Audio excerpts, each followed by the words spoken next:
So hello guys, welcome to this LLM course. My name is Pratik Sharma. और यहाँ पर जो हमारा पीनोलॉजी ट्रीटमेंट ऑफ ऑफेंडर जो है वो सब्जेक्ट जो है यहाँ पर चल रहा था। ठीक है जी। उसके अंदर जो हमने पिछली वीडियोस के अंदर उसका हिस्टोरिकल एस्पेक्ट्स, उसकी अप्रोचेज, उसके टाइप्स, इंपॉर्टेंस, काफ़ी सारी चीज़ें जो है यहाँ पर डिस्कस कर ली थी। तो आज की इस वीडियो के अंदर हम लोग जो है यहाँ पर सेकंड पार्ट पर आते हैं अपनी यूनिट 1 के, जो कि रहेगा जी हमारा historical and contemporary approaches to penology. चलो जी, यहाँ से इसको उठा लेते हैं, एक सेकेंड। यस। तो हमारा जो है यहाँ पर historical and contemporary approaches to penology, ये जो आपको अपनी स्क्रीन पर दिख रहा होगा। चलो जी, अप्रोचेस ऑफ जो पिनोलॉजी है, जो हमने पार्ट 1 के अंदर करा था, कौन कौन सी थी भाई? Administrative, analytical, academic, scientific. याद है? नहीं याद? अरे भाई अच्छे से पढ़ाई करा करो और नोट्स जो है वो बनाया करो। तो पिछले पार्ट के अंदर जो, अगर नहीं याद तो एक बार पीछे जाकर देख लो, वही वाली अप्रोचेस जो हमने यहाँ पर सेम लिख देनी, क्योंकि अप्रोचेस जो है वो सेम ही रहने वाली है। चलो जी, तो हिस्टोरिकल कंटेम्प्रेरी अप्रोचेस के अंदर अप्रोचेस वाला पार्ट तो जो हमारा वही होगा, सेम एज अबव। ठीक है जी। लास्ट पार्ट के अंदर जो 4 अप्रोचेस हमने करी थी। Then we have penology. जो ये वर्ड है पिनो और लॉजी, इसको हमने जो है तोड़ दिया। ठीक है जी। अब तोड़ के क्या करा हमने, ये देख लो। पिनोलॉजी के अंदर पिनो का मतलब हो गया जी आपकी पनिशमेंट, और लॉजी का मतलब हो गया जी अपनी साइंटिफिक स्टडी। बहुत इंपॉर्टेंट। पिनोलॉजी के अंदर पिनो का मतलब हो गया पनिशमेंट, और लॉजी का मतलब हो गया जी हमारी साइंटिफिक स्टडी। क्लियर है? आसान है ये। चलो, अब देख लेते हैं जी इसको, पिनोलॉजी को। अब पिनोलॉजी का मतलब क्या हुआ ये समझ लेते हैं। पिनोलॉजी का मतलब हुआ it is the study of the punishment of crime and prison management. कितना आसान कर दिया इसने, सिंपल सी लैंग्वेज है, सेल्फ एक्सप्लेनेटरी लैंग्वेज है ये। जो डेफिनेशन है ये, स्टडी क्या है? पनिशमेंट की। ये तो हम पढ़ते ही आ रहे हैं, पिनोलॉजी जो है वो स्टडी ऑफ पनिशमेंट है, क्रिमिनोलॉजी जो है वो स्टडी ऑफ क्राइम है। ईजी है। पनिशमेंट ऑफ क्राइम, ठीक है, end of prison management. Prison के अंदर जो है किस तरीके से अब पनिशमेंट आएगी, जहां पर वहां पर प्रिजन की तो बातचीत होनी ही चाहिए जी, क्योंकि पनिशमेंट को एग्जीक्यूट कहाँ होगा? जेल के अंदर, प्रिजन के अंदर। क्लियर है? इजी हो रहा है अभी तक? कोई मुश्किल तो नहीं आ रही? चलो जी। It is also called penal science. ठीक है जी, बहुत important. It is also called penal science, the division of criminology that concern itself with the philosophy and practice of society in its effort to repress criminal activities। घुमा फिरा के बात ये वही चीज कह रहा है जो इतने जो पिछले पार्ट में पढ़ा है, और इतने टाइम से जो हम पढ़ते आ रहे हैं कि भाई ये वो पार्ट है क्रिमिनोलॉजी का जिसके अंदर ये ध्यान दिया जाता है कि क्रिमिनल की जो फिलॉसफी है, जो उसका माइंडसेट है, वो प्लस जो है उसको पीनल प्रोविजंस जो हमने अप्लाई करने हैं, practice of society in its efforts to repress the criminal activities. वही चीज को घुमा फिरा के कि हमने सोसाइटी के अंदर जो है क्राइम रेट को जो है कम करना है। इसीलिए जो हम पीनोलॉजी का सब्जेक्ट इंट्रोड्यूस कराया हम लोगों ने, इसलिए जो हम पीनोलॉजी का सब्जेक्ट पढ़ते हैं, इसलिए जो हम क्रिमिनल्स को पनिशमेंट देते हैं, इसलिए जो हम क्रिमिनल्स को सजा देते हैं जी। 10 बार मैंने इसलिए बोला है ताकि आपके दिमाग में जो चीज घुस जाए। ठीक है जी। वीडियोस जो है एक ही बार देखनी पड़े आपको, ताकि एक ही बार में आपके माइंड में जो है चीजें घुस जाए, क्योंकि मुझे पता है आप में से कई लोग जो है नोट्स नहीं बनाते हैं।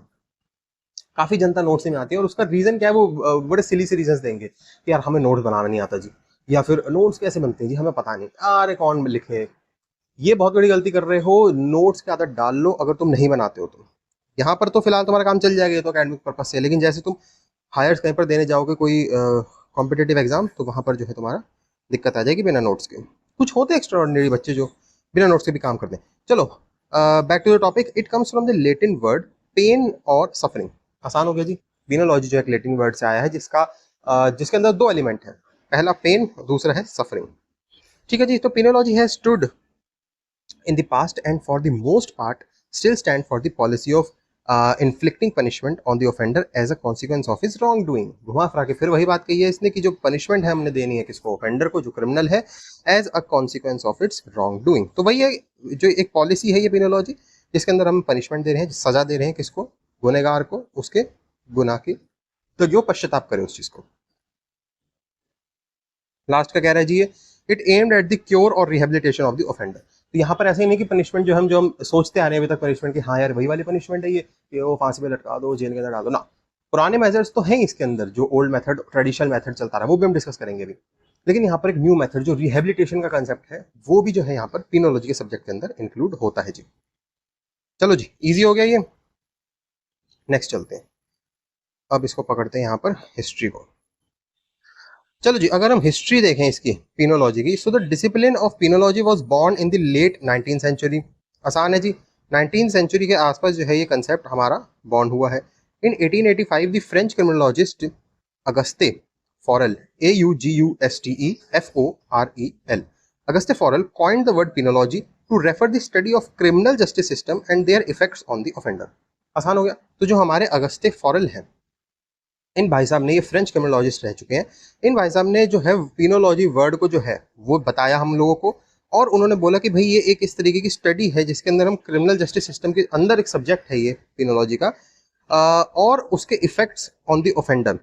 तो क्रिमिनोलॉजी सब्जेक्ट के अंदर है और ऑफेंडर के ऊपर इस चीज़ों का क्या इफेक्ट रहता है, ये सारी चीज़ें जो हम यहाँ पर इस सब्जेक्ट के अंदर क्या पीनोलॉजी के अंदर पढ़ रहे हैं। अभी भी कुछ मजा नहीं आ रहा, कुछ क्लियर नहीं हुई बातें कि यार क्या कहना क्या चाह रहे हो तुम। चलो क्लियर कर लेते हैं जी। So the word penology was first used in 1885 by the criminologist Auguste Forel, ये हमने कर ही लिया ऊपर। In his book he wrote entitled penology, ठीक है जी। तो ये बुक का जो है नाम है, पेनोलॉजी के ऊपर बुक का नाम है the science of crime and punishment. ये जो है बुक का नाम हो गया the science of crime and the punishment, ठीक है जी। तो ये पेनोलॉजी के ऊपर जो है ये बुक थी, इसके अंदर इन्होंने इस टॉपिक को जो है अच्छे से कवर करा है। पेनोलॉजी वर्ड को जो है यहाँ पर हम लोगों को एक्सप्लेन करने की इन्होंने कोशिश करी। So the Forel applied this term to the study of criminal justice system and their effect on the offender. आसान है, जो सीजेएस है हमारा क्रिमिनल जस्टिस सिस्टम है, उसका इफेक्ट यहाँ पर पढ़ने की कोशिश करी अगस्ती जी ने, और उनका जो इफेक्ट्स है वो ऑफेंडर के ऊपर क्या है। Next point, the penology extend to cover other policies not punitive in nature such as probation, medical treatment, education। अभी मैंने पीछे भी डिस्कस करा इसी चीज़ को, सेम बात को बोला है मैंने कि भाई जो पेनोलॉजी का सब्जेक्ट है वो ऐसा ही नहीं कि सिर्फ जो पुरानी ट्रेडिशनल मेथड्स हैं इसके सजा देने के वही इंक्लूड कर रहा हो ना, इसके अंदर प्यूनिटिव नेचर के साथ साथ प्रोबेशन, मेडिकल ट्रीटमेंट, एजुकेशन, जो नए मेथड्स हैं, जो रिहेबिलिटेशन के मेथड्स हैं, रेट्रीब्यूशन के मेथड्स हैं, ये सारे भी जो है यहाँ पर, इसको हम आगे अच्छे से डिस्कस करेंगे मेथड्स के अंदर, वो एक अलग टॉपिक आएगा हमारा, ठीक है। चलो जी, next, aimed at the cure और rehabilitation of the offender and this in fact the accepted present sense of the term. आसान हो गया कि हम आ रहे हैं यहाँ पर रिहेबिलिटेशन का जो है वहाँ पर एम हो गया है। भाई देखो, ऑफेंडर को सही कर दो वो ज़्यादा बेटर है ना, रेदर देन कि उसको सीधा हैंग ही कर दो। मैं कह रहा हूँ हैंग क्यों करा जाता है कि सोसाइटी के अंदर डर क्रिएट करने के लिए कि भैया अच्छा इस तरीके के ऑफेंस करने पे मौत तक दी जा सकती है, अरे भैया मत करो, इस तरीके के जो है एक माइंडसेट बनाने के लिए। लेकिन यार देखो, उससे फायदा क्या हुआ, वो ऑफेंडर जो है वो तो चला ही गया ना, ठीक है, सोसाइटी में डर क्रिएट हो गया, कुछ टाइम तक रहेगा फिर चला जाएगा। तो हमारे को कोशिश करना है रिहेबिलिटेशन के ऊपर ध्यान देना है कि यार हम रिहैब कर सके क्रिमिनल्स को, ताकि वो ऑफेंस करे ही ना, क्राइम रेट ही कम हो जाए। डरा धमका के कई चीजें नहीं होती हैं, जो चीजें प्यार से हो सकती हैं। इन शॉर्ट ये कहना चाह रहे हैं यहाँ पर। चलो जी, करेक्शनल फिलोसफी ऑफ ऑफेंडर। अच्छा, ये तो अगला टॉपिक आ गया ना यार। चलो इसको जो है हम नेक्स्ट वीडियो के अंदर डिस्कस करते हैं, ठीक है। इस वीडियो को मैं यहीं पर रोकता हूँ। Thanks for watching this video. Pradeep signing out, bye bye and yeah take care.